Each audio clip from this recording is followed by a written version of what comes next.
What is going on, guys? Welcome back to the Peaking It Real podcast.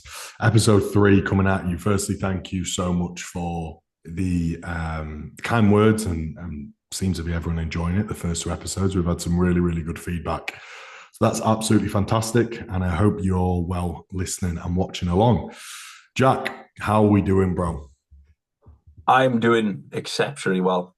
And just to touch upon what you said, again, we greatly appreciate the feedback so far. It seems like people are loving them. Yeah. Lots of messages, lots of shares, subscribe, everything. So we greatly appreciate it. But I'm very well, man. Very well. Very happy. So how are Good. you? Yeah, I'm good, bro. I'm good. Busy as always. Got a busy day ahead. We got another piece of kit this week. We got the VR3 Row. I've had this massive fucking van from Enterprise, bro. Like massive, mate. I'm loving it. I don't want to give it back. Absolutely loving it. Like it's the biggest van they could have given. It's so big. It's like a bus, and I'm fucking loving it. Like I've been driving it around everywhere. Like, I'm giving it back today, but I've been like, I nipped to go get monsters this morning, and I'm pulling up in this massive van, bro. It's fucking quality. Meg put a story up and you were in it waving. And I was like, bro, that suits you so well. Bro, I'm getting a truck or something after this. I just, Honestly, compared to your, because you got an A1, haven't you? yeah, I've had the same car since I was 17, bro. Oh, Tiny A1. dude, you're like in the A1, you're like Mr. Incredible, but in that van, you look comfortable. And I was like, Yeah, just waving. I'm like, I could see you doing that. fucking love it, bro. It's mint. You're just bossing the roads as well. Like it's Okay. quality. But yeah, I'm very well. Yeah, busy week. We had a busy weekend. We saw each other again at the weekend, hmm and yeah, talk us through the weekend, bro. Obviously, it was PCA Coventry, which you had a client in, Mr. AJ Morris.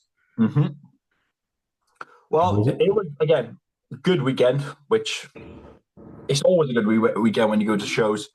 Um, yeah, so I had AJ in the show, which I had the pleasure and opportunity of working with for his classic debut. Which as soon as he contacted me, which it was a bit of a secret to start because I know he hadn't announced the show. Um, I was so like, yes, I'm here for that. It's because I think everyone knows AJ. Obviously, everyone knows AJ, but they know him as a bodybuilder. So I think just jumping into a classic show that was kind of like a bit of a like almost a shock. Mm. Um, but as soon as he mentioned it, man, I was like, yeah, that it's going to work because or we know how PCA likes to judge classic, right? It's Yeah. not, and I think that's something we're going to touch upon briefly today as well. It's like the whole criteria of classic is one thing, but even more specific in PCA, they do love that super sharp, complete, Mm. just well put together physique. Which honestly, I think a lot of the time, maybe like you could do better as a natural athlete in like a PCA classic lineup, more so than in like an actual like UKDFB or something. I think it's judged slightly different. Yeah. I think a lot of the time having the bigger guys in the class almost favors the smaller people because they look even more like just pretty and well put together. So yeah, it was a great weekend. Like I said, we had a single session, but it was a very productive session. We just worked through the things he needed to work on, like the classic pose. We made some tweaks to his front double and his quarter turns. He's very well put together, but it was just emphasizing those his arms are a bit of a weaker body part, like in front double. We touched upon like he wasn't the most confident going to that front double, which is something that I feel like showcases a lot on stage. You want to be like comfortable and confident in a lot of those poses. So we made a few tweaks, which he was very happy with, and it's always good to get that feedback. And then he sent me a few shots the days after, which the shots looked incredible, just from a posing standpoint.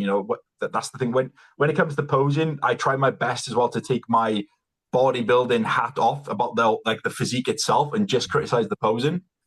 But yeah, he looked good. He done obviously exceptionally well. I know there was a bit of controversy around it, but from my point of view, again, I know I've got theoretically a horse in the race. It was a justified win. I felt like he suited the class the best out of everyone on stage, and he got what I think he deserved. So, what are your thoughts? Yeah, I think he thoroughly deserved to win the class. Obviously, I was there as well. I think when you go watch the reels, I think they paint a different picture.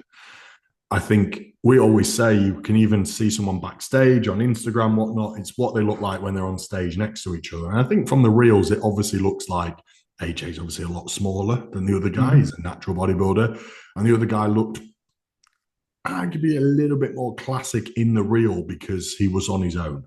But when they were stood next to each other, the other guy was peeled, well muscled, super heavily muscled, fucking skinned from the rear as well, like skinned. Great rig. I just think he suited medium bodybuilding a little bit more. Now, I get the controversy because he won the previous week, I believe, in classic short. So I do think there's discrepancies here and there within PCA. But I said to AJ going into this, I see PCA favour a more slender, complete, conditioned classic look, especially in the classic short. And that's what they went for. Now, AJ to me is not inherently classic, but his front lat, his side try facing forward, like his front double tweaked with you. I think you can get away with him looking a little bit more classic than the bigger guy looked classic. Do you know what I mean? So I think it was thoroughly justified, and I think in that lineup he did look the most classic and deserved to win 100%. And in hindsight, the other guy would have probably done better in bodybuilding, in my opinion. Yeah, man, we talked about it at the show, but when that guy walked out, you could see the difference in size. Yeah. But you judge it as bodybuilding, as a bodybuilding class, absolutely, he would have pretty much smoked everyone. Yeah. Which I was a bit confused why he didn't jump into bodybuilding, because I don't think he done bodybuilding. So I was a bit confused by that. And he did suit, but like you said, he had an incredible physique, well structured. Maybe like the only thing that maybe let him down a bit was his arms, if you're being really picky. Yeah. But in terms of like conditioning, you don't generally see that amount of condition and size on a bodybuilder. He looked exceptional, and that's not taking anything away from him. But in the criteria of how, like you said, how PCA judge, AJ's physique just fits that better. Yeah, definitely. I think so. That's where, there was a lot of, again, the controversy and stuff like that. But I feel like if you are, again, judging it as a bodybuilding show, yes, it would have gone the other way, but it's not bodybuilding. It's classic, and more specific PCA classic, which, again, they like that smaller, slimmer, well put together, pretty physique. Because how many times have we seen an NPC classic competitor get moved out of classic in PCA and get put into bodybuilding? And I get, again, the overall winner was a classic tall guy and he was fucking massive, but the whole class was big. The whole class was big. So it wasn't like the guy stood, like the big guy went and won it. The whole class was very, very well muscled. But yeah, AJ just fit the criteria on the day. Looked really good, looked a lot fuller, looked a lot fresher, looked sharper through many body parts because he was fresher and fuller as well. Posed fantastically well. I thought his routine was wicked, but his routine was really, really good, and deserved the win. So yeah, I think, again, when you're looking on Instagram, it's very different to being there in person as well. And I don't think a lot of people like that, and Natty's come and won the show, and AJ's a popular figure as well, and I think that rubs people up the wrong way for the wrong reasons. I think it's just, some of it comes from jealousy and shit like that as well. But you always see it. And at the end of the day, he was on the back end of controversy a couple of weeks ago. And he never made a song and a dance about it. So everyone should just accept the decision and then just move on from there. Yeah, but I think it is, again, we're not to keep on this subject, but I think a lot of it is, again, people attacking the name, and as we discussed on the previous podcast, which is the people attacking the person themselves for the placing. Again, I don't know if you're aware, but the people on stage don't have anything to do with the result. Yeah. They step on stage. But it went both ways. It was people attacking, obviously, AJ, and I think, again, like you said, it does come from more of a natty plus the jealousy plus whatever reason. And I feel like sometimes people use opportunities to hate. It happens. Yeah. But there was also people defending AJ's win by bringing down the guy that comes second. Agreed. Picking apart his physique, saying he's not built, built like a brick and things like. Just leave the people that are in it and placing, just leave them out of it. And there's nothing, there's no robbery, there's no like controversy unless people make it that way, And if you disagree with this decision, that's awesome. That's bodybuilding. Let's not forget, it's all about opinions. The judges have an opinion. they all decided. By the way, it was a 1-point decision as well. They split ties in terms of what they thought was acceptable. And if they've all decided AJ has won, he's won. That's it. Move on. Don't attack the guy. If you attack him and then you use the opportunity to attack him and his name and his fame and his what he's done, I do think that comes across the wrong way as well. And but it's just not the way to handle things. And I don't get why people do it. It never favors bodybuilding. It never makes any of us look any better. We just look dumb. It's not WWE. It's not fucking. It's UFC. Yeah, we're not chatting shit and creating storylines here. We're not doing that stuff. We just step on stage, and let's not forget that we're still just bodybuilders that just pose on stage. So that was it was a good weekend overall. He looked good. The standard of the PCA show was actually really good as well. Yeah. Like you said, that Tall Classic winner was huge.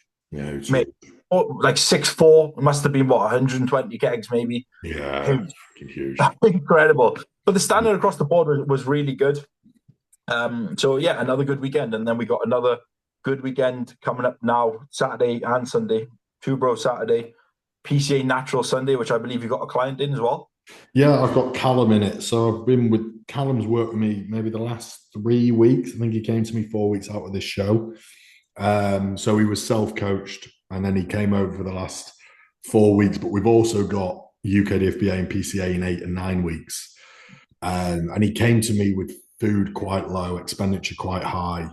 So it's been a case for me of how much can I push him for this show, which is going to worsen his look at the next shows, or we're going to have nothing left to play with. So I have made that executive decision to say, look, we're going to come in, he's probably at 80% for this show, so that we've got wiggle room to be better for the next ones. And I think he's good enough to get a qualification for the finals as well. So I think we have to just play to our strengths, play smart, and say, look, we're going to be on dust by the end of this if we try and chase for this first show. So everything's like in. Glutes are like boxed. They're just not peeled and stuff. So he's loading up today, which I think he'll look crazily better for, because we've had quite a couple of low days. Cardio's coming out, steps coming down. We're loading up today. So hopefully it's a nice look for Sunday. And then you've got Maidenhead on Saturday as well. Yes, I'm at Maidenhead Saturday again with... Obviously, AJ's competing in that again, which I'll be there for. Plus, I've got Chris Colby. I think his second name is little German boy who is, again, he won the overall in the Two Bros. Again, going back to AJ. It's all intertwined here, which I've been helping with his posing going into this show. We've worked together for about 3 weeks. Great guy as well, man. Like, there's a lot of people that I meet through posing, which I'm always grateful for, and there's a lot of them, like, some people stand out for the right reasons. One of the most professional 19-year-olds I've ever met in my life. His attention to detail is actually like crazy, and he is one of those people that I do believe will go pretty far. I think he still wants to stay natural and things like that. So it'll be good to see how well he does. I know he competed last year as well. So as a 19-year-old, he's done back-to-back seasons. He fucking loves it, bro. That's incredible itself. Great conditioning. I'm not sure who his coach is. I'm not 100% sure who his coach is. But yeah, super nice guy. Great physique. He's he's competing this Saturday, and then I know he's off to Toronto next weekend. Sorry if I spoiled that for him, but I think... Well, this will be out. This will be out next week. So I'm going up to Maidenhead. I'm going up tomorrow night, actually. I'm going to go up tomorrow night. Tomorrow night, because the show starts really early Saturday. So I'll be there Saturday. So yeah, it's going to be another great weekend, I think, and it's for the pro card. So we'll see how that goes. Definitely. But yeah, that's I'm not 100% sure who else is doing the show. So I know there's that Craig Bolton. Craig's done he's done the show as well. He was. I don't know what the weights are, because it throws me when it comes to naturals, because like. In classic, they keep the same MPC cap for naturals and for assisted. So I don't know that's a bit mind-boggling. But I know that Craig Bolton's doing it again. I don't know if Callum Precision Coaching. Do you know Callum? He works with loads of females. He's really good. He's really, really good. He's got a lad in it, and I can't think of his name, who's been going for months now. and he's really good. And I don't know if he's doing bodybuilding or not. Mm-hmm. I know it's just been a case of getting him sharp enough. I think he's doing it. I don't know if he's doing bodybuilding or classic. So yeah, and I know obviously you can't write off international boys coming over as well if people are coming that we don't know. But yeah, that'll be a really good weekend. So it leads us on to our first topic of the podcast for today, which we're just going to discuss cardio on a prep.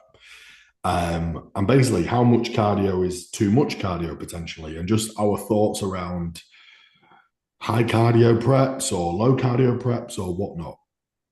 So, Jack, what do you think as an overview regards to cardio in a prep?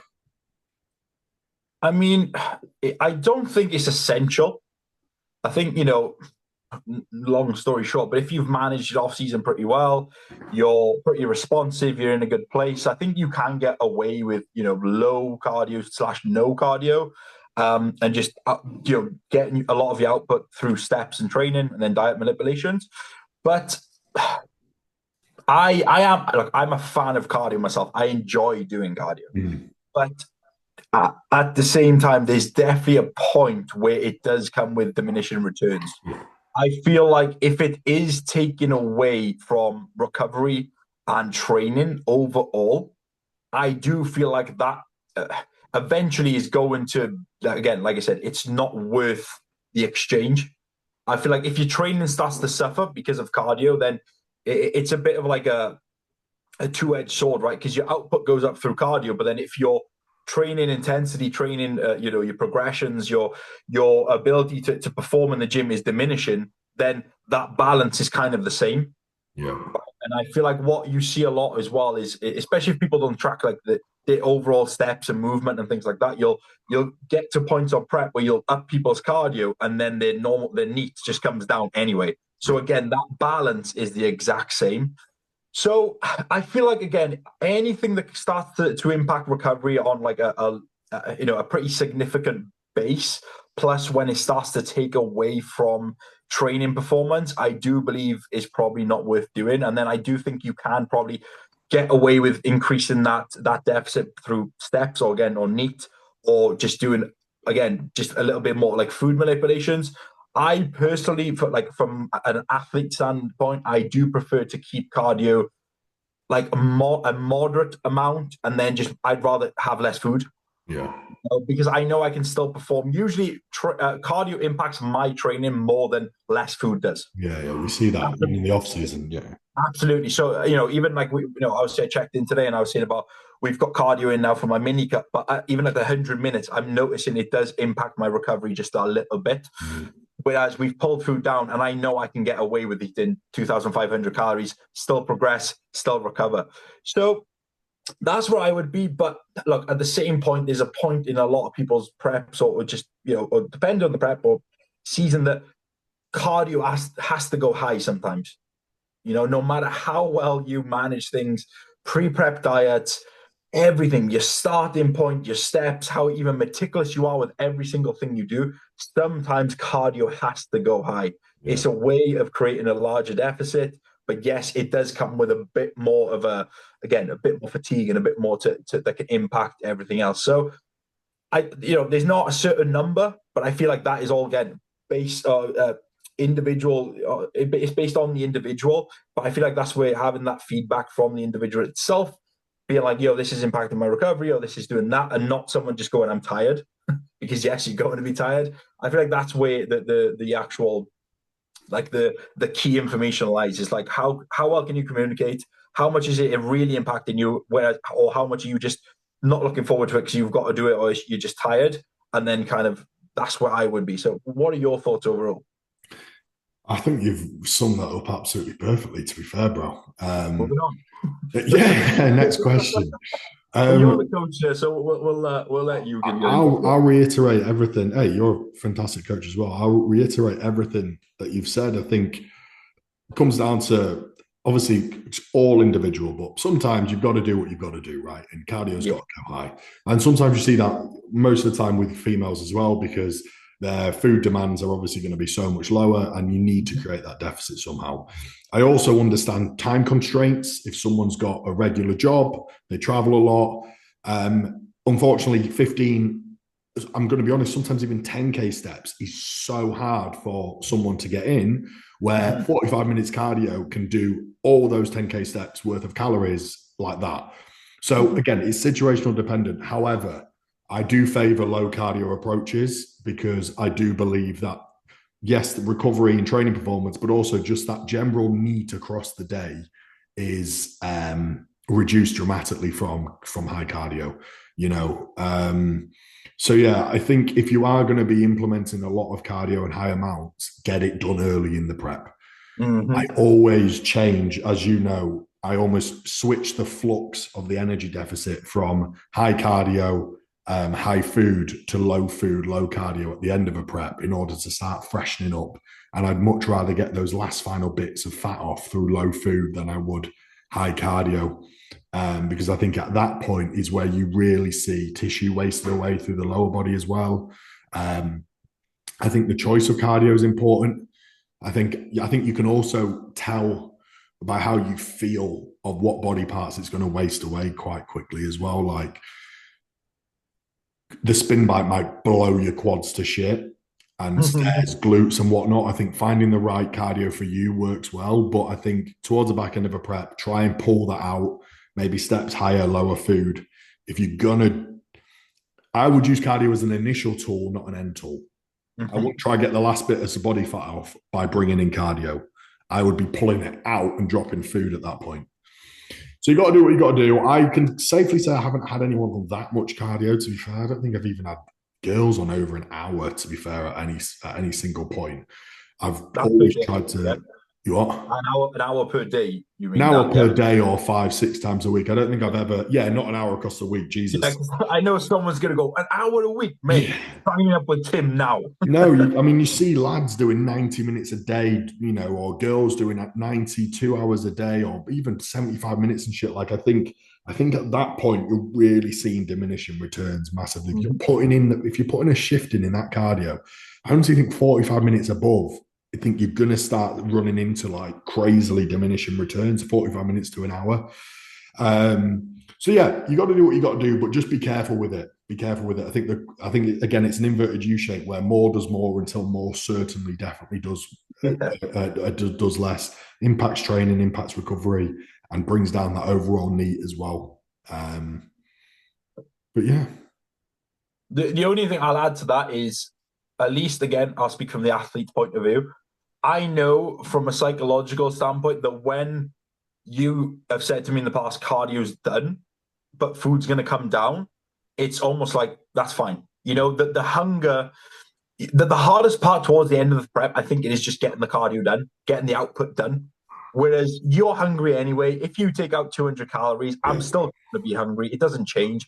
But if I can create that deficit by eating less and doing less, I'm more than happy to do that, because I know then that if I've taken out 250, 300 calories from my deficit by removing cardio, I always know my training performance is going to be that little bit better anyway. My recovery is going to be a little bit better. I'm going to have a little bit more energy throughout the day to, you know, my NEAT is a little bit higher. Plus, with the drop in food, you usually see the last like 3 or 4 weeks when removing cardio, you see like a really nice rate of fat loss as well. Right. And with like so much little less like inflammation, fatigue, which is always nice because you see that fatigue shift, you see the inflammation shift, you see new lines. Psychologically, you see yourself change and you're like, oh yeah, this is great.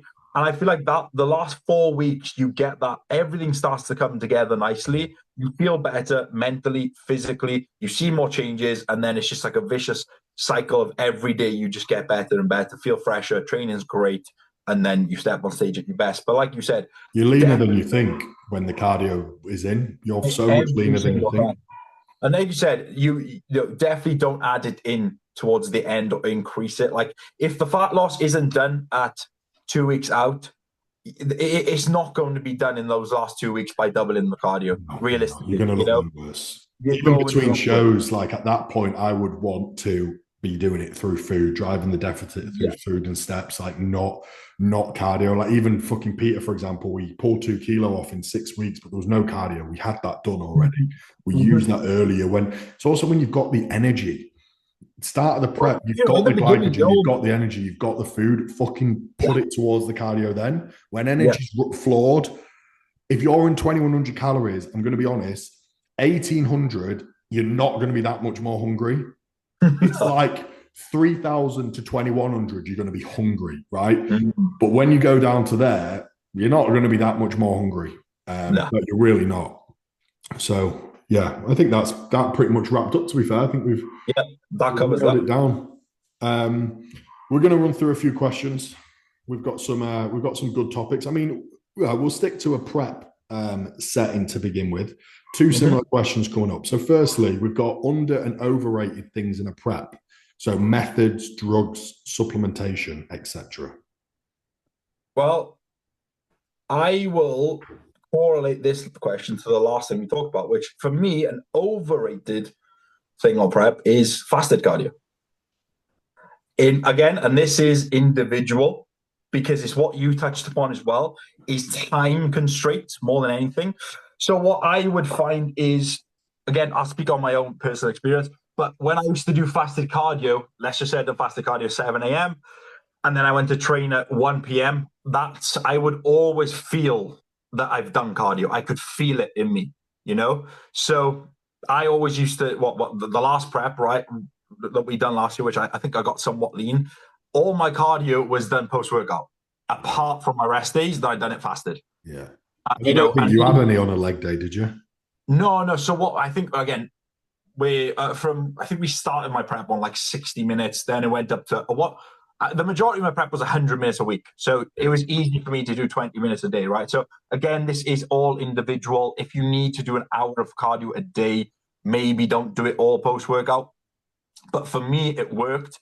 But I'm not a massive fan of fasted cardio because I always feel like it does eventually impact the training. Plus the time, you've got to travel. If you got it in your house, it's fine. But a lot of people will travel to the gym, get their cardio done, come back, go to work, blah, blah. And you've got, you usually sacrifice sleep. I see a lot of clients like wake up an hour and a half earlier to get their fasted cardio done, and then they're sleeping less, so on and so forth. But I think, what I will add is maybe in a natural setting, it's a bit, again, I think when you're assisted and you've got a few more things into play that work better when you are fasted, then maybe. But from an overall, like, natural prep standpoint, I think fasted cardio is somewhat overrated. Like, I like to get it done post-workout. My heart rate's already elevated. I jump on the machine of my choice. My heart rate's ready to go. I don't have to spend the first 5-6 minutes of the cardio trying to get my heart rate up, especially on prep where your resting heart rate's like 39. My heart rate's already elevated. I jump on it, 20 minutes, I'm off, and I'm ready to go and eat my post-workout, and I'm good for the day. So that's how I like to do it. So I would say overrated a little bit, fasted cardio. Yeah, I'd agree with the fasted cardio to an extent. It's just, I think what people take away from this podcast a lot of the time is that there's never one answer. Like, there's so many ways to skin a cat, and it's completely personal, situational dependent. I think, as you said, I always feel guilty as a coach making someone go to the gym twice when I know they've got a job as well. But if they've got it at home, then you can jump straight on the bike or whatnot. Depends what you've got in play. Have you got your him being in play? Have you got a growth hormone in play that can improve mobilization of free fatty acids in that fasted state? And then I always think, well, every top bodybuilder's always done fasted cardio. So is there something to it? Potentially. But I think on the whole, I don't think it matters, really. No. And if it does, it's going to be a very minuscule amount. If you go into the gym once a day, post-workout's probably going to be your best option. It probably will take away from your training performance as well, like massively. So I think I agree with you that for most people, I don't think fasted cardio is necessary whatsoever. No. If you're an online coach, if you've got all the time in the world and it doesn't impact your training, do it. If not, don't stress. Just do it post-workout. I think an overrated thing is your him bind in general. I agree massively. Both assisted and natural. Now, obviously, as an assisted athlete, it has a very nice synergy with clenbuterol. You've got the alpha receptors, the beta receptors. They're both being targeted. You're going to improve mobilization of the fatty acid cells. You're going to improve the oxidation of the free fatty acid cells. However, I think that it doesn't add enough to warrant a lot of the side effects it causes with people in terms of the anxiety, the sweating, the sympathetic drive that it brings. I think on its own as a natural, I don't think it does fucking much at all that's ever noticeable. Mm-hmm. And as I said, I just think the sides are far too high. I think the period of fasting is a fucking ball ache every single day. 3, 4, 5 hours of fasting, you know, I think like it's a ball ache. Mm-hmm. So I think the Himbine's really, really overrated in a prep setting. I agree. And again, I'll just speak on personal, because I feel like it's good to have it like as a like opinion and then personal experience. Personal experience, we used it last year. I remember we kept it in for, I can't remember how many weeks. We pulled it out because I ran out or something. I went away. I can't remember what it was. And then I reintroduced it when I got back. And then from that, I realized how anxious I actually felt by putting it back in. And then we took it out. I think I must have been like 10 weeks out or so. We took it out and my rate of loss and nothing changed, you know, even when I was doing fast, because I was taking it and I was, you know, at one point during the starter prep, I was doing my fasted cardio, but it wasn't having a massive impact. And I did, when I pulled it, again, I can't remember exactly why. I think I went away and I forgot it or something like that. I can remember my sleep improved just a little bit as well. Not crazy, but I had noticed an improvement in my sleep. Then I just felt a little bit better. And I felt like I had an actual little bit more energy, which is super, you know, super strange. A lot of it might have been placebo, but I remember reintroducing it for like a week and then noticing like a bit more like the anxiety, a bit more like the sleeping was struggling a little bit more. We removed it and I felt fine again. So I don't think that was a coincidence. But yeah, I agree that your Himbine is definitely one of the overrated tools. What about underrated? Got anything that you could think that's underrated? Underrated? What, in a prep setting or overall? Prep setting, any methods, drugs, supplementation that you think's underrated? I'm not going to comment on the drugs, but I would say underrated. Maybe from a psychological standpoint of just like not being so, I guess we've touched upon this before, but not being so like emotionally driven by the end goal, you know, and being just a little bit more like, I always go back to the present thing, but just taking day by day. I think sometimes, you know, when you're so focused on the end goal, it's easy to kind of like not even just wish days away, but like skip little things, you know, and maybe touch upon that, maybe like underrated. No, actually, no, that's overrated. What was you going to say? I was going to say bodyweight lows.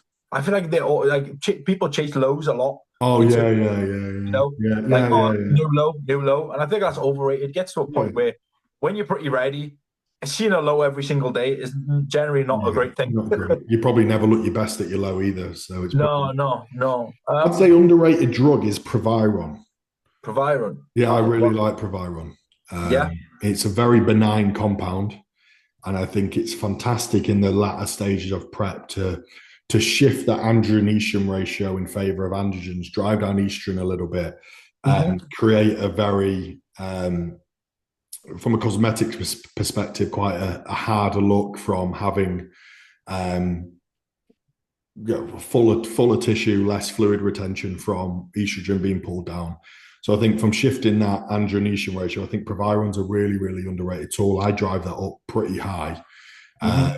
Who is it? I think it's like Stefan, who at one point pulls all tests and just replaces milligram per milligram with Proviron, I believe. But I don't do that. But I will drive Proviron up really, really high as we get closer to the show and we want estrogen to be coming down a little bit and androgens to go higher. I think Proviron's underrated. In terms of methods, fucking hell, bro. I don't know. I mean, I feel like anyone can make an argument for one being overrated and one being underrated. You know, again, about the skin and the cat. Yes. Overrated. Whatever suits you. Whatever suits you, whatever's sustainable, whatever you enjoy. Maybe underrated is the enjoyment of the prep, how much you're enjoying it. If you're hating every single second of it, I feel like your mind will trick your body into looking a certain way as well. and not like just being. You know, a lot of people almost wish the days away and hate prep. You know, they're on prep and they just complain. I'm tired. I'm hungry. Like, yeah. But if you constantly moaning and constantly in this negative state, I feel like your body kind of like shows that as well Yeah. from a visual standpoint. So maybe that. But I can't think of anything like massive off the top of my head. The overrated one that came straight to me, but underrated, I'm not too sure. Another overrated one I'll say is high drug loads in the prep, as if because people think it's necessary to retain tissue. Yeah. Utilize the high drug loads in the off season when you need to grow. Yeah, all my guys will have very low androgen loads in a prep, and then we'll put in orals for cosmetic usage at the end. But overrated in a prep, I think, is high drug loads or even close to drug loads as the off season. When prepping athletes, what do you find is the most overlooked and not thought about? Again, psychologically, what makes them tick? Mindset. Yeah, what makes them tick? What makes them tick? I feel like that is one of the most underrated parts about online coaching or coaching in general is having a relationship with an athlete to understand what makes them tick, what is going to get them to that end goal being their best. Yeah. Some people need a little bit more of hand holding and tell them they're doing a great job. Other people don't function off praise and they need like maybe once a month to go, bro, you look great, but not all the time. So I feel like the mindset of the athlete again, what is it they need from you? How can you help them? How can you get the most out of them? The more you work with people, and I feel like from a prep standpoint as well, the more you work with someone, the more you realize what they really need from you and what you can do to just make them a little bit of a better athlete. Because even if it's just a word of encouragement sometimes, or sometimes it's like a kick up the arse, it's the opposite. Getting maybe like again, just understanding the athlete for who they are and not just being like, yo, you got to do more, you've got to do more, or you're looking great, you're looking great, you're looking great. Again, always tell your athletes they look absolutely superb, and you're just lying to them, making them feel better. It's obviously not going to come with the best result either. So I would say that the mindset overall is probably an underrated tool. I think so too, and not just how they respond to praise, criticism, or what makes them tick, but understanding. I will know from a tone or a message when they're struggling without telling me they're struggling. So understanding how they're feeling through how they communicate, I think that's big as well. And reading between the lines and just understanding the athlete. But I think the most underlooked tool is the psychology part, the mindset part, as opposed to just the physical.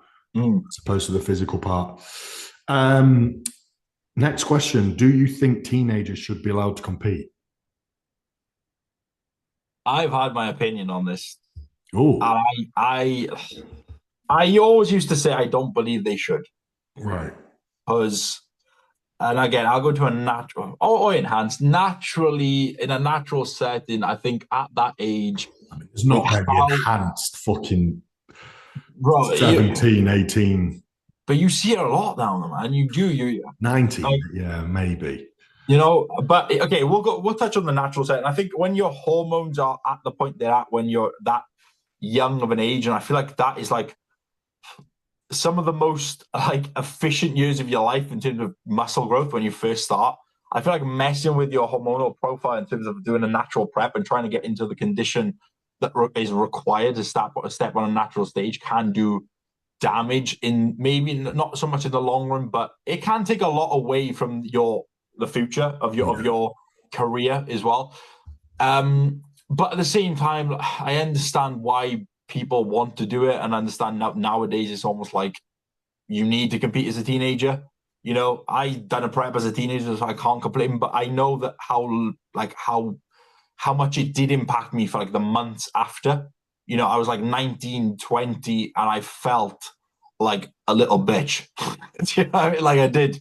And when you're 20 and you're like, you don't feel like a man per se, it's a hard situation to be in, you know, and then you start to overthink things. And so look, I feel like there's pros and cons to everything, but I think as some of the cons outweigh the pros for me, at least.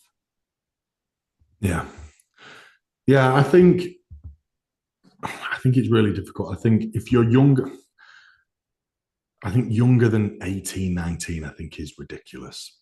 I Yeah. think it's also ridiculous to like, what are you going to achieve? You ain't even going to win, because you are so young. Mhm. You're a very susceptible age in every way, very vulnerable in every way. Whether or not you think you are and you think you're super mature or not, you are. It can make you hate the sport in the long run as well. It can. How many teams have we seen hypergonadal and shut down for good because of a long, extreme natural prep, which is just what happens. And it should be that period of time where you're just fucking growing and enjoying training and finding your feet. There's a case. Look, I've prepped plenty of teams, so there's a place for a 19-year-old. I think like there's no difference to really a junior in a lot of sense at 2021. But I think if you are below 18, 19, I think you need to just spend time growing. You aren't going to get in condition that's necessary. You haven't got the muscle for it. You haven't got the muscle to win a show. I think how good you could be in 2, 3, 4 years. So I think as a whole, as long as you're in the upper end of the teens, 19, 18, turning 19, I think you're okay. But I think anything less, I think it's a little bit ridiculous, really. I think again, and look, we know what goes into a natural bodybuilder, a prep overall anyway, and what goes into being a good bodybuilder. So I feel like it also kind of takes away from those years of your life that you won't get back. And I know it sounds stupid, but when you're 17, 18, 19, you can just do whatever the fuck you want and enjoy life. And there's no responsibilities. There's nothing, not even in bodybuilding, just in life in general. Yeah.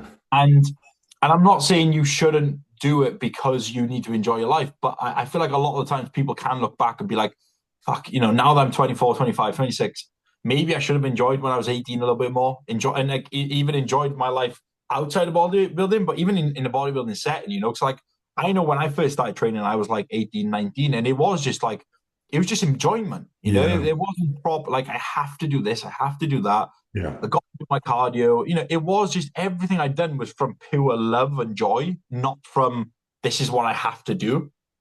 And it's what you said. I think it can also drive a lot of people away from the sport when you're exposed, especially to like a natural prep. And if it's not a successful prep, outcomes or just like how it makes you feel, because you do feel like shit at the end of it. It can just drive people away, and they think, "Fuck, I never want to do that again." But yeah, I mean, even post show and how you deal with it's so different from a level-headed maturity standpoint. It's going to be so different to when you are in your 20s, late 20s, 30s. Like, it can definitely, if the result doesn't go your way and it's that difficult, that tough, like, it can definitely drive you out of the sport 100%. You can lose your love for it fucking immediately, especially if you've been doing it a year, 2 years. It's not like your love's at its peak yet. You might think you do, but give it a little bit more time. I think I don't want to say no, teens shouldn't compete. No. Because I've prepped teens and I will, older teens. If a 17-year-old come, I'm not going to be like, no. I'm not going to be like, yeah, go prep. I'm going to say have longer. But if you're 19, late 18, you've got a good amount of muscle, you've been in the sport a while, good amount of tissue for your age, go for it. But be aware of the cons of what can occur. And if you're younger than that, I would say just fucking grow. And please just focus on growing, because you will thank yourself later on for taking more time out of the sport. Absolutely. What about your questions, bro? Have you got any? I've done 3 in a row. I haven't got any on a prep setting per se, but I've had this question quite a bit. But so I'll ask you, and what it is: how did me and you meet? First date story, yeah. Yeah, first date, right? This is the third time people have asked this, right? Is it? Or fourth, maybe. So people want to know how me and you met, which is, to be fair, it is it is a funny story. So I'll tell my point of view of it, yeah? Yeah. Because yours is probably going to be a bit different. But long story short, 2023, I was in my competitive season. I prepped myself. I won, I think it was 4 shows. And then I had a bad result. I come second in the BMBF British finals, which is actually where we first met in person. Yeah, that's where we first met. Which is where we are this weekend. It was like a flashback. Me and Tim were having a great chat. It was all love. So I had that result at the BMBF finals, and I was ready to call my season quit.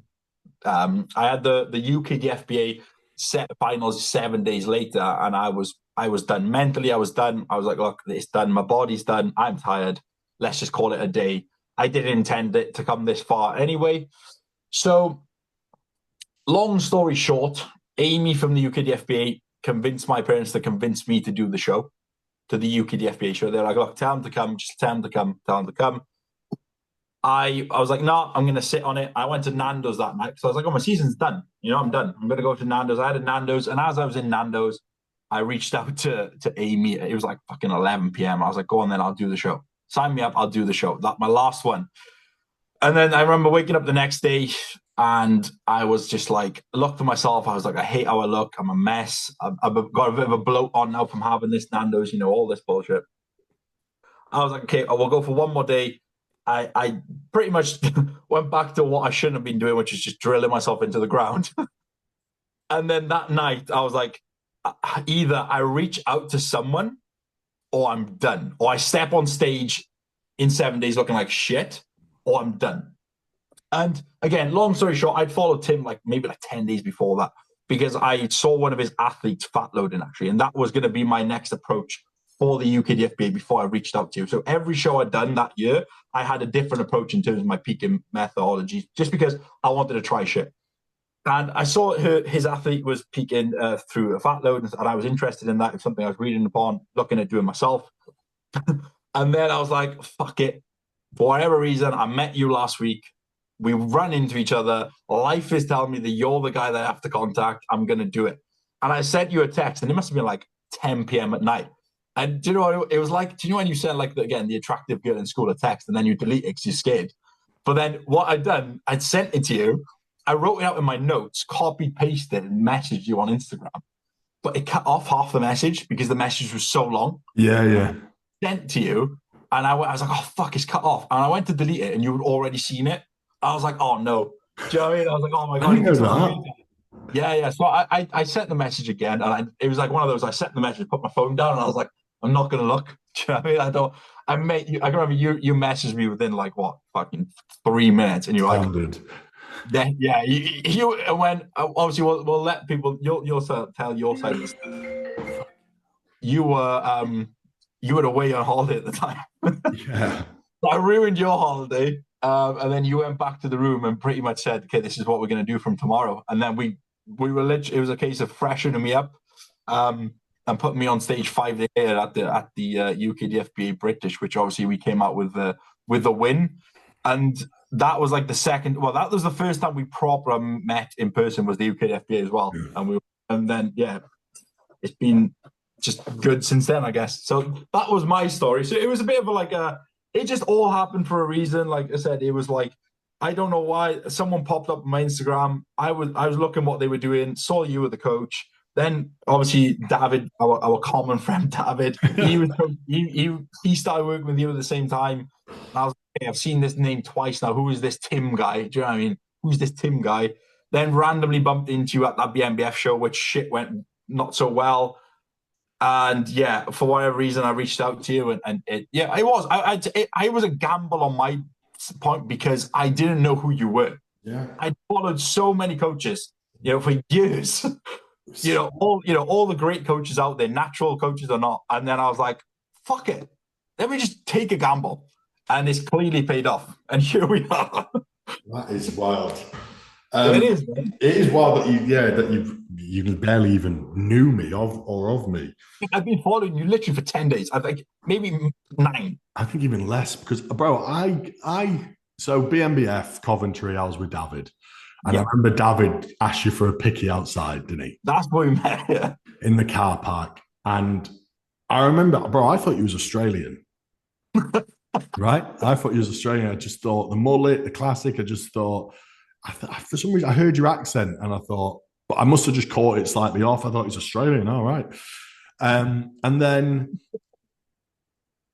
obviously you reached out to him, but I remember a couple weeks, months prior to that, and I don't think I followed you. I think I saw someone share it or saw it on my Explore. You'd actually did a post about fluid on show day, and you did a morning versus maybe 2 liters. Bro, am I right? And you said the importance of fluid and sodium on the show day. And I was like, yeah, he's absolutely spot on. I love the post. So I remember that fucking months ago. That's only just come back to me now, but I remember that post. We're in the bedroom with either side. Yeah. And then I was in Mykonos with Megan, and we was out at a restaurant having an evening meal, and the Instagram message came through, and I left the restaurant mid-meal with Megan and went back to the room and set Jack up there and then that night. And I was buzzing because I'd obviously had no, Brad, I think I probably followed you back when you followed me, to be fair. Yeah. But I knew of you and I knew of what you'd done, and I saw the potential immediately. I just saw that you was fucked. And even I'll say, like, even at BMBF, like, you looked fucked in the face. You just didn't look, you know, you just didn't look great. And so I set you up that night. I remember we did it all on WhatsApp as well at that point, because there was no point setting up sheets. We did it all on WhatsApp, freshened him up, and then met for the second time at UKIFBA. I remember you coming outside to pose in front of that shop or whatever it was, just outside the Athena. And then it was me, and I had Ethan, Megan's brother, with me taking photos. Of course, Barbell was next to me as well, and Jack. And then next thing you know, there was like 80 people all watching Jack. I was like, fucking hell, this guy's a joke. Anyway, we went and won that, and then we went and did Romania, and then we went and did Vegas. But yeah, I literally left the restaurant there and then, stopped the meal, which some might say is mental, but I also think that's what you've got to do. That's just absolutely what you've got to do. And if I'd have taken ages to reply, you might have reached out to someone else. You might have thought, no, it's not for me. You might have thought the service isn't going to be good or whatnot. Yeah, first impression really, really counts, especially when you're an up-and-coming coach. Really, really counts. We freshened you up. I think we did do a little bit of a fat load. It wasn't nothing crazy. I think we just probably did like 50 fat, pulled. We just kept food low, got the fluid off, took everything out. I told him to stop. I remember seeing a story of him doing drop sets and bicep hammer curls, and I said, stop fucking doing this shit now. Pulled everything back. We brought a really, really good look to that finals, to be fair. I remember your brother was there. I remember him saying this is the best he's looked all year, and I was like buzzing because your brother had obviously worked with Patrick and everyone over the years. And then we brought two great looks. Probably, I mean, it's hard to say which one was the best because of the lighting at the Olympia. But that Romania front lat was just, that picture stands out in my mind. The golden front lat spread. Yeah. The detail in my quads in those shots, how deep the cuts are in my quads. To this day, I look back at it and I'm like, holy. Against the crowd chanting Radu, Radu, Radu. Fucking much love to Radu. We got Radu and AJ, obviously, but yeah, that was class. And we had a mega season, and then picked it up again last year, and grown closer ever since, haven't we? Yeah, man. It's just been a roller coaster of 2 years, and like, I remember, obviously, we finished Vegas last year. And I think even all of that was just a bit of a fucking whirlwind, because I met you properly in UKDFB the first time we chatted and stuff. And then I met Jack there. And next, 2 weeks later, I'm with you, Jack, and David in Romania with Ethan.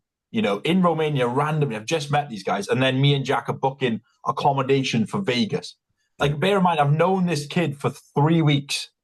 And then next, we're best friends by the end of it.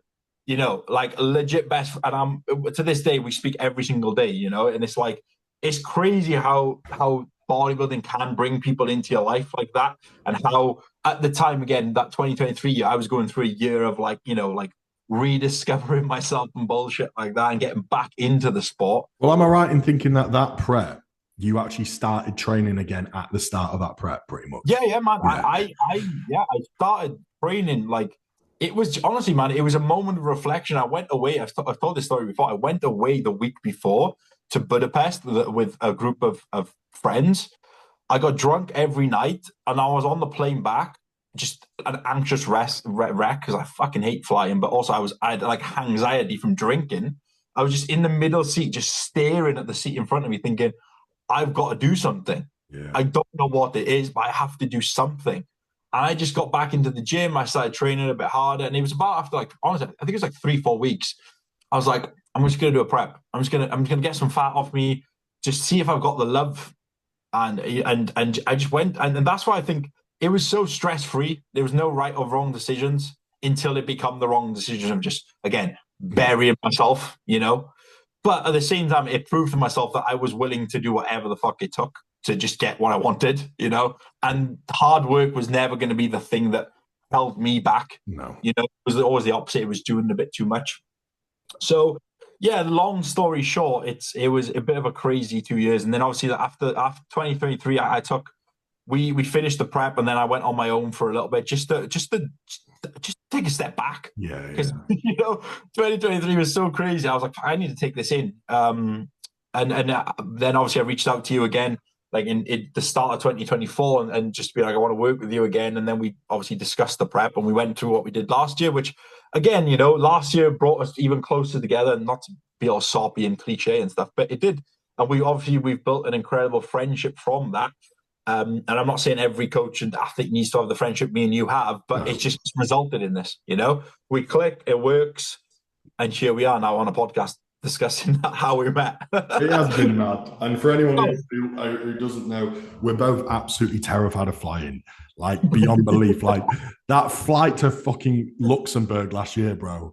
Everything sounded wrong. It's like we were doing 360s non-stop. I'm looking back at you, you're like hating it. And it's like 35 minutes long, the flight. And bro, that was one of the worst. I hated, something felt off that flight. Bro, honestly, you said that to me and I was like, thank God I'm not the only one.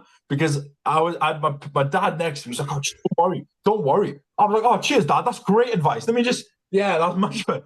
My mum doesn't love flying. And then Lara's next to me. She's like, you're going to be fine. Hold my hand. And I went, no, trust me, watch what happens. We take off. I just start pissing with sweat. It was everything. Like, it took so long to take off. There was weird noises. There was people getting on and fighting straight away. And the air hostess was just a bit weird. And I was like, something's off here. But I remember you said that to me. And I was like, thank God I'm not going crazy and I'm not overthinking everything. No, it just felt fucking weird. Megan's just there, like, within a fucking second. Before we take off, she's asleep. But yeah, no, it's been a mad couple of years. What's the next cue? What we got here? Okay. Touching on that, is it hard to separate our friendship from the coach and client relationship? I don't think so at all, to be fair. No, I don't think. Look, I've always said this from an athlete's perspective. I need to look up to my coach. I always have to see my coach above me in terms of like a pedestal. It's something I function well. I've only had 3 coaches in my entire career, right? James Llewellyn, my brother, and you. Yeah. Right? They're the 3 coaches I've always looked like. You're all on a pedestal to me, right? So I obviously always want to impress my coach, and I always want to do well for them. I need that relationship with my coach. I need to become friends with them, and I want to do well because I want my success to do well for them. And I feel like me and you have just had a good. Well, we've been doing it long enough now to be able to separate that, right? And like know that, when I check in and when I talk to you as a bodybuilder, we're bodybuilder coach. You can tell the way we speak to each other. We can be literally banging on about Marcus Rashford's just gone to Barcelona, and then the tone changes and we speak seriously, and then it's back. So like I checked in this morning, and it was, this is my athlete. You're talking to me, this is my athlete, and I'm talking to you like, yo, coach, this is what happened this week, blah, blah, blah. And it's not, oh, by the way, have you seen Rashford's gone to Barca?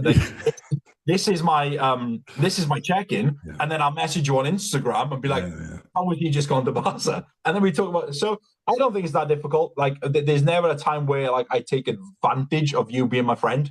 No. Like on preps, there's never a time where you've gone, oh, you need to do this. I'm like, don't worry. If you say do it, I'm doing it. Same like you've told me now to devolume for the next 4 days. I'm not going against that.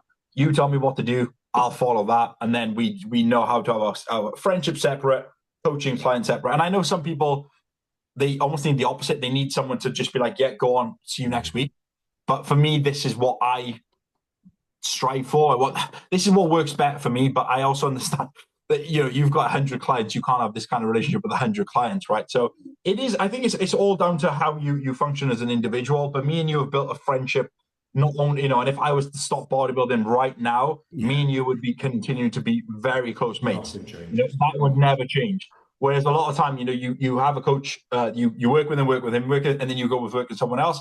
I've said this since me and you started working together. I'll never work with someone else now. I'm not going to bodybuild for the next 20 years. So even if it's another 5, 6, 7, we're solidified now. I'd rather just stay here. I don't need to go and find another coach now. So on my point of view, it's not hard at all. So what do you think on that? Oh, bro, as I said, it's not hard one bit. I even coach my girlfriend, and I don't make her do less or do more because she's Megan. When she checks in, she's athlete Megan. When you check in on your prep, if I've got to kill you and I've got to do it, I don't feel any more guilty for doing it. You know, I don't make a decision because you're friends.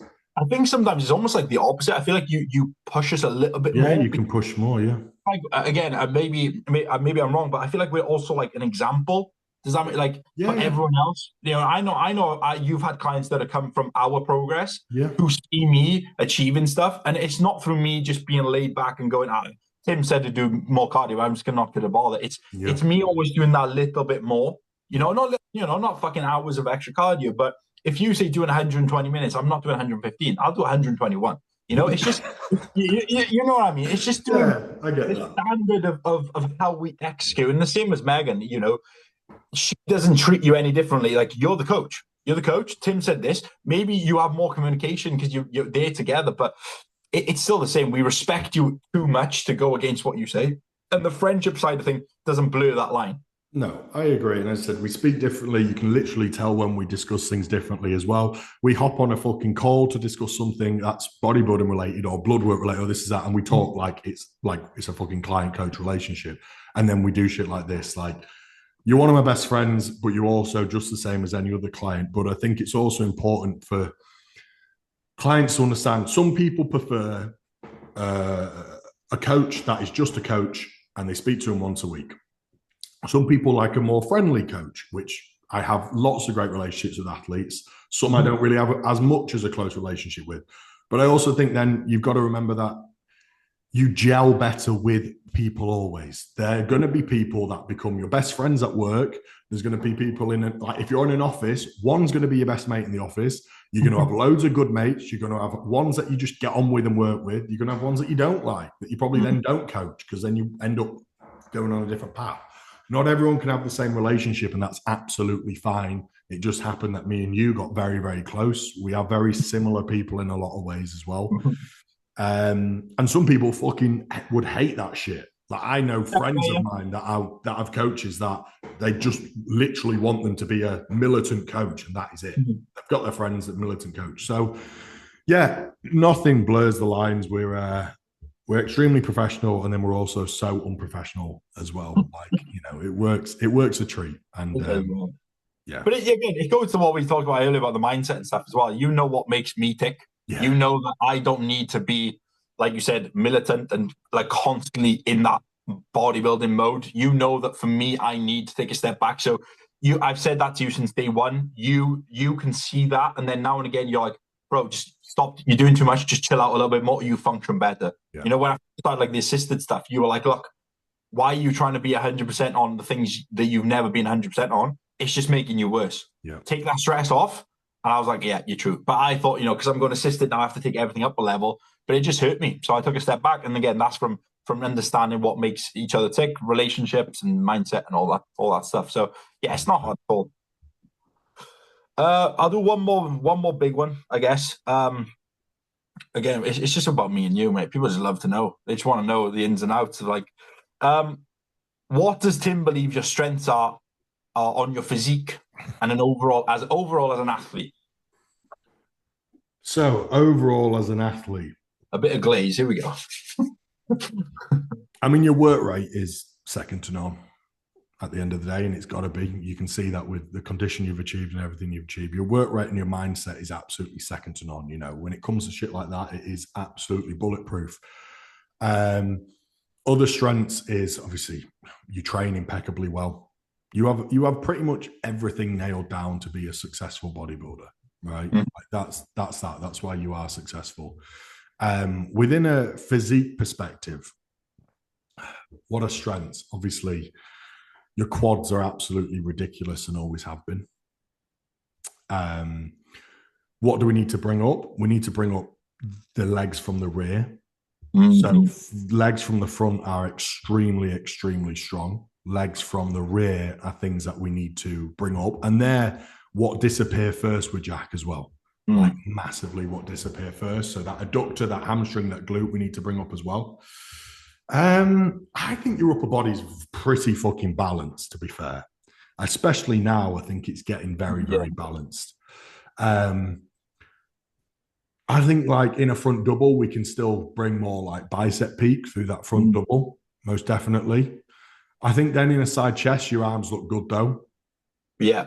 And that top line looks good, but I think it's just like bringing up that like front double through that front bicep. And then through the rear shot as well. But then again, we have your back's been brought up really well. That's something that we've obviously put massive effort on. And that's really come up well this off season. Yeah. So that's good. What else makes you a great athlete? I just think you tick at every box from a mindset, work rate perspective. You train super fucking well. You train intensely, but you train smartly as well.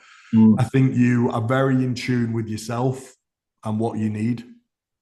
Your feedback's always correct. It's not biased. I don't think you've ever said biased feedback to me. You've never wanted a feed because you're hungry. If you tell me you're flat, it's because you know you're fucking flat. If you tell me you're tired, it's because you know you're tired. You're not just can't be asked. Same in the off season. If you tell me you need a deload, I know it's because you're battered. And I know it's because it's taking away other areas of your life as well, because it impacts when Jack's tired or when Jack needs a deload, other areas of his life, it's really, really apparent you need a rest. Yeah, so I just think you've got everything that it takes to get to the top. And then what is his biggest strength within his physique? I've said some specific muscle groups, but it's also that your unique structure is just phenomenal.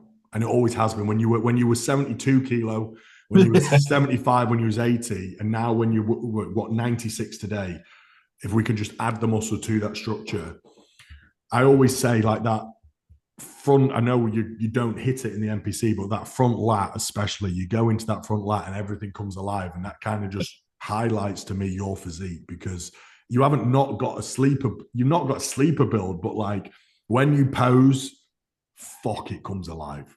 Yeah, that I think that's it is. You look at me, and I've had that my entire, again, I hate calling it a career, but it is a career. You know, people look at me and they go, "Oh, he's not all that much." And then I step on stage and they're like, "Where the fuck did that come from?" Now, you know, it's a little bit different now because you're assisted and you are fucking big, right? And even last year you were big, but even that first season we worked together, bro. Yeah, you'd walk out and you're like, you wore your big classic trunks as well. Yeah, you didn't wear your little thing. You're your big classic trunks. Like you'd walk over chilled as fuck, and I'd be like, "What's the fucking hype about this guy?" Right? with his vein tattoo on his arm, like walk over with his mullet, like, "All right, guys, he looks like he's half baked, even though he's not smoked." And then he just goes, and then just hits his front lat, and it's just like, where has 20 pounds of muscle come from in the space of half a second?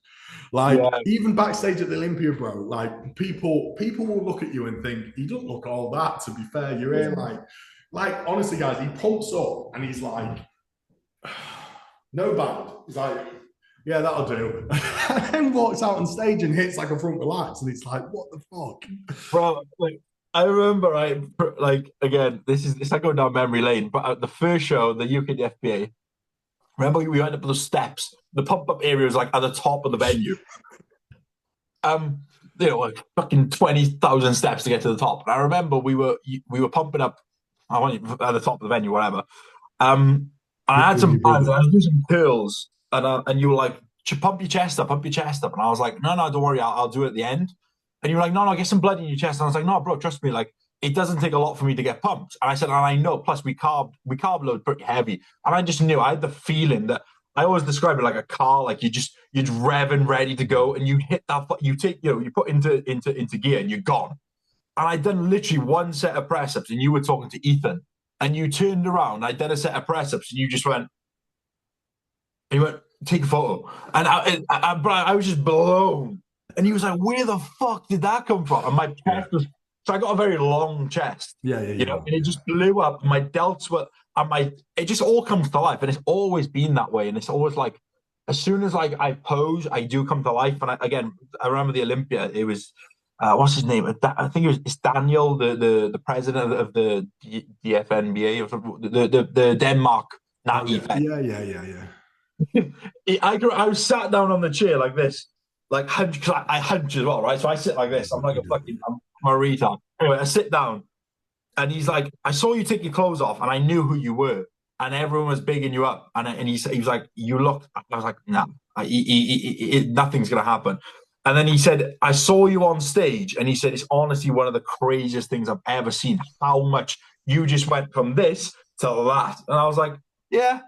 But I think I would prefer that, because there's nothing worse than stepping on stage, posing, and not changing. Yeah. You see that in a lot of people's physique. They're like, you look at they're standing there really impressive. They pose, and not a lot changes, not a lot happens. So yeah, it's always been a strength of mine that I look normal. And then I think I've always said it's just one of them where that's when you know you've got it. It's just I know this question he's purposely picked, so I just blow smoke up his ass for 10 minutes. Well, whoever asked this question, by the way, thank you. This is good. I'm going to go train pole now. I'm like, it's true. When you got it, you got it. And even down to like, Jack's obviously a phenomenal posing coach. And I send everyone to Jack's way. And I said to him the other day, I said, I don't just send it because you're literally my best mate. I said, I send it because I know how good he is. But before he was a fucking posing coach, I remember being at the Olympia, and they were calling out poses, right? They were calling out like fucking now hit the victory pose. Like they're just doing random shit. Also, Jack lost, by the way, just to try and get Jack to lose a pose, but he didn't. And they were like, "All right, hit a twisted rear double bicep," and they're like, "Hit a victory pose." Jack's like, "I've never hit a victory pose in my life." Hits it. It's the best anyone's ever done it. Like he just happened to be able to hit any pose, do anything. Like he just is built. He just is built for it. That was a good time as well. Like that Olympia again. We'll end the question there because I'm literally blowing smoke from my ass. But I remember that Olympia, right? They were calling, and I'm not saying this because I lost, but I know they were calling poses to expose me. They were calling. They were like, "Fuck me, this guy's beat our guy." Because again, what was it? Joe, great guy, by the way. Great again. He beat me. Great athlete, great guy. He speaks to me often. He's a great guy. But I think we could, it was close at least. Yes. I remember them saying, "Okay, ab and thigh," and they were like, "Now a vacuum." And obviously, vacuum is probably one of my strongest things. I hit the vacuum, and then they went, "No vacuum, no." Classic division, honestly. Jack hits that vacuum and he turns to the side and there's fuck all there, right? And even at this point, this was when Jack was even more like he was under muscled compared to now. So his vacuum was even better, right? Because you had nothing around, right? And he pulls his vacuum and they literally sat there and they're like, "Yeah, no vacuums." Like they banned vacuums for a period of time. They were making me do side chests on my opposite side. They were like, "Side chest," and then they were like, "Only on the left side." And now hit on the other side. And I was like, "All right," and they were like, "Fuck, this guy's just hitting everything. What's going?" They were just trying. I know, and they were like, "Victory pose," and I was like, and obviously, again, we're at the Olympia, victory pose, and you got to imagine the guy that won, Joe. He's literally behind me on the banner, hitting the victory pose, and I'm like, I see what's going on here. I see, but mate, to be fair, that was fun because they were like, I know they've done it in that situation to maybe expose me, but I wish more feds done that. That would be awesome. Yeah, that was fun. Just be like in classic, be like, "Guys, let's do a quarter twisted double bicep. Let's do like a mantis." Just to see, that would but that would be cool. But yeah, that was a funny experience, man. That was a really funny experience. It was mental to watch. Great time. It was hilarious. So you could see him like just whispering to each other, like, "What's another one?" Yeah, number 20. Yeah, guy with the mullet. Stop posing. Everyone else pose. Yeah, front double. That was mental. Great time. Do we want to wrap up for a few quick fire and then end it there? Is it or anything else you want to add, or do you want to call it there? What do you think? Let's call it and keep the quick fire for next week. Let's call it. I think we've been going on for like an hour, and I've got to go drop that van off. I'm devastated. Okay, I'll ask you one quick fire before we end. Go. So I'm gonna go train. One song for everyone listening to add to their playlist right now. Oh. Just one. Go on, have a little search on your phone. I'm gonna go train, so I want a bit of, Are we talking any genre? It's not just anything. Even if it isn't for training, just a song maybe that you've been listening to more often now. I feel like people can get. Obviously, me and you, like, we have a similar interest in music as well. So, but anyone else listening, one song for them to add. Okay, this is a new song that's come out 10 days ago. It's by The Clips, which it's The Clips, which is Pusha T and Malice. I don't know if you know Pusha T or Malice. Yeah, I know Pusha T. Yeah, Malice, I'm not too familiar with. Malice is his brother. So they were The Clips together, and then they fell out, and then they went separately, and then they brought the album back together. Listen to a song called "So Be It." So Be It. I'll write that down. So Be It. Off the album Let God Sort Them Out, and the album is a 10 out of 10 classic already, and it's been out 10 days. It's sensational. There we go. What about you? I've written that mine down because I've been listening to it every day when I've been training, and that's Last Breath by Kanye with Ye/Kanye. Absolutely phenomenal song, bro. I've got it saved. It is it's the Spanish song, isn't it? The Spanish song. And I listened to it. It came on the other day, and I was like, "Who is this?" And then straight, I was like, "That's Kanye." Yeah, it's off Bully. Yeah, Take My Last Breath. I love that he's collabed with himself. Do you know what I mean? Ye's the Spanish one. Feet Kanye. Yeah, of course. But that's a banger, bro. Have you listened to Losing Your Mind? Is that the album? Or is that the song? It's another song on that album, but the album's not out yet. He just dropped 5 songs. But yeah, Losing Your Mind's a banger on it as well. I've only listened to that one off that new album, so I'll give him a listen today. Yeah, that's bang. Last Breath's a banger. I put that on my Spanish photo. Have you? When I went to Spain for the IMBA, I uploaded a photo of me in like shorts and a t-shirt, and I put that on. But it's now the order removed because the song came out after it. Oh, right. No, that's a good, great song. Yeah, but we'll save the quick fire for next time. We'll wrap it up there. But it's been another good one, mate. Another good episode. I've got just someone who's been on text me saying, just listen to episode 2, legit, very, very good. Again, so thank you everyone for the feedback. We'll keep them coming. But like I said, they're going to be a bit different as well. We're going to touch upon topics. We're going to obviously give a bit of our personal experience. You're going to see a bit more about us as well, not just the bodybuilder and the coach, just more of like Tim and Jack, the people. Plus, like we said, we've got a lot of other interests apart from just bodybuilding. We don't want to keep it just bodybuilding. No, of course. I think it's good to talk about everything.